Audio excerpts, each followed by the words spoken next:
আসসালামু আলাইকুম রহমতুল্লাহি ওবরাকাতুহ। আশা করি আপনারা সব ভালো আছেন। জাস্ট এখন মাগরিবের নামাজ পড়ি আইলাম। মাগরিবের নামাজও গিয়ে একটা আশ্চর্য জিনিস লাগলো, দেখার বাদে কইলাম তোরা এক কাম করি, এই জায়গার অবস্থা কিলা আর আমরা জায়গার অবস্থা কিলা। নামাজও আমরা তো ফার্স্ট জামাতে নামাজ পড়েছি, মসজিদ ছোটো আসলো এই জায়গাত। সেকেন্ড জামাত শুরু হয়েছে। সেকেন্ড জামাত শুরু হইতে সময় আমরা তো ঘরে বই দিছি, ঘরে বইয়া দেখিয়া আজীব জিনিস কিতা। আজি বইল কি এক বেটায় তার ফুয়ারে মনে করলেন 6 থেকে 7 বছর বয়স হইব। ও ফুয়ারে তার নামাজের আগে রাখছে, নামাজের আগে রেখে নামাজও পড়ের। যেই সময় সৈদ্যাত যায় ফুয়াই উপরে উঠি যায়, উপরে উঠিয়ে ফিরতে পড়ার মাঝে মাঝে গিয়ে গো মাথেও আবার উঠেবেলা হেরিয়া। যে সময় ফুয়া হরে তো সৈদ্যা থেকে উঠে হেরিয়া আবার ইমামর লগিয়া সৈদ্যা যায়, ওলা পুরাটা নামাজ পড়িল। আশ্চর্যের সবচেয়ে বিষয় হইল গিয়া এই হরতাই গিয়ে মাতিছে, হরতাই গিয়ে বেটারে থাবড়াইছে, হরতাই গিয়ে বেটারে সৈদ্যা থেকে উঠতে দিছি না। এক সময় হলো হয়েছে মানে ইমাম সাহেব প্রথম সৈদ্যা করিয়া দ্বিতীয় সৈদ্যা গেছুন কি, এর বাদে হরতাও নামছে, হে উঠিয়া জলসা করিয়া আবার সৈদ্যাত গেছে।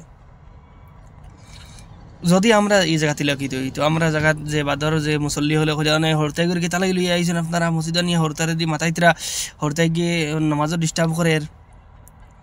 নামাজ বাদে এক মানুষের রুমল লড়া দিছন না। মনে নকই আর তো বাপে কইব কমসে কম আদি দেখাইব, চুপ ইতা করই না, ইতা বালা না, ইতা কিচ্ছু নাই, বা কমসে কম দাম গিয়ে দিব বলে নামাজ লাগার বাদে মানুষ সারা নামাজও তিন চিল্লাই গিতা লাগি, ইতা চিল্লানি বালা নাই, ইতা ঠিক কাজ করছ না, ইতা আগে থেকে ইতা করিস না, বাতরের সামনে থেকে আর মসজিদে নামাজও আনতাম নাই। মানুষও মাতিল না। আমি কইলাম নামাজ পাতি দেখি বেটা কিতা করে। ও মাহবুদ, বেটায় ফুয়ার বাদে চোখ তেলা মারি চাইছে না, নর্মেল ওই তো ওলা বাদে লইয়া গেল গিয়া। এই জায়গাত আরও হরতেওয়ালা ছিলেন হুরইয়া, তার আর নামাজ নষ্ট হয় না। নামাজ নষ্ট হয় খার আমরার মানুষ। বছর যারা একদিন মসজিদে আইলা হাফতাই নামাজি হল আইয়া হরতাই গিললে হরতাই কিন্তু হয় তোমরা বারো রমজানি নামাজি হল। আস্তা বছর নামাজও দেখা নাই, কিন্তু রমজানও আর বাদে খরইয়া খালি চিল্লানিত হরতা বাড়াও। ইসলামর মেইন কেন্দ্র তাইছন, অথচ নবী করিম সাল্লাল্লাহু আলাইহি ওয়াসাল্লামর যে কথা হাদিস যেগুলি 7 বছর বাচ্চারে হুকুম দেওয়া নামাজর, 10 বছর যদি নামাজ পড়ে না তারে ডান্ডা লাগাও। হরতারে মসজিদ লইয়া আবার হুকুম। কিন্তু আমরা কিতা করি, বছর নামাজি হলে আইয়া, হাফতাই নামাজি হলে আইয়া, একবার কঠিন নামাজ মেঘ দিলে আমরা নাই, তুড়া ঠান্ডা পড়লে আমরা নাই, তুড়া বেশ গরম দিলে আমরা নাই, ফজর নামাজও নাই। তারপরে আইলাম আইয়া হরতা কুদানি শুরু। আপনার নামাজও লাগার বাদে আপনার মন কেন আল্লাহ থেকে অত দূর হয়ে থাকে যে হরতায় তোর আওয়াজে আপনার নামাজ নষ্ট হয়ে যায়।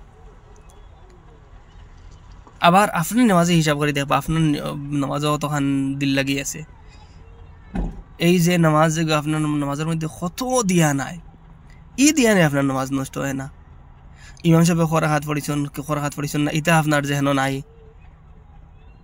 ইমাম সাহেব কোন সূরা দিয়ে নামাজ পড়িছন, নামাজ বাদে আপনারা জিজ্ঞাসা করলে আপনি কইতে পারতা নাই। আর আপনি হরতায় গিয়ে যে সময় চিল্লানি মারার লগে আপনার নামাজ যায় গিয়া, হরতায় গিয়ে লড়া মারলে আপনার নামাজ যায় গিয়া, আপনি হরতায় করে হাতে বাড়ি দিয়ে বাহরে দিলেন। আর বাদে ও এরা মানুষে বাদে কইবা যে এখন করে হরতায় তো নষ্ট হয়ে গেছেন, ইতা নামাজও আইন না কিচ্ছু না। তারে হে যে সময় নামাজ শুরু করছে, হে মসজিদ যে সময় চিনা শুরু হয়েছে, এই সময় তারা মসজিদের দুশ্মন বানাই দিছেন আপনি। এই সময় আপনি তারা মসজিদ থেকে খাতাই দিছেন। যে জায়গাতে হে ইয়া খুশি হইতো, যে জায়গা থেকে হে তার মনোরঞ্জন পাইতো, ও জায়গা থেকে আপনি বাঁকাই দিছেন। তার তো প্রথমে আপনি হরুবেলা মসজিদের দুশ্মন বানাইছেন, এখন আপনি এখানে কোন গীতা লাগে বলে আমরা হরতে দিতে পারা নাই, তো নামাজ যাই না। প্রথমে আমরা নিজের দেখা লাগবো যে আমরা নামাজ গিলা পড়ি, আর তারপরে দেখা লাগবো যে হরতে গুণ আমি কোথাইতাম কিনা, না হরতে গুণ আমার আনার দরকার না বাগানের দরকার। আশা করি আমরা যারা মুরব্বী হল আছেন, মসজিদের ইমাম হল আছেন, ইমাম হলে বুঝতরা, কিন্তু ইমাম হলর ফরতেক ইমামর তখন পাওয়ার নাই যে তাই এখানে মুখের সামনে এখানে হইতা। ইমাম হল মজবুরি বুঝি আর, কিন্তু মুরব্বী হল যারা আছেন এরা এই জিনিস দেখার দরকার, এই জিনিস বুঝার দরকার। যদি আইজ ই হরতে এগুন নামাজি ওইনাতে ইতা ভবিষ্যৎ জিন্দগিত নামাজি হইতা নাই। আর ইগুর গুণাগার এই যে গুনার মানে ভাগিদার আপনারা হইবা।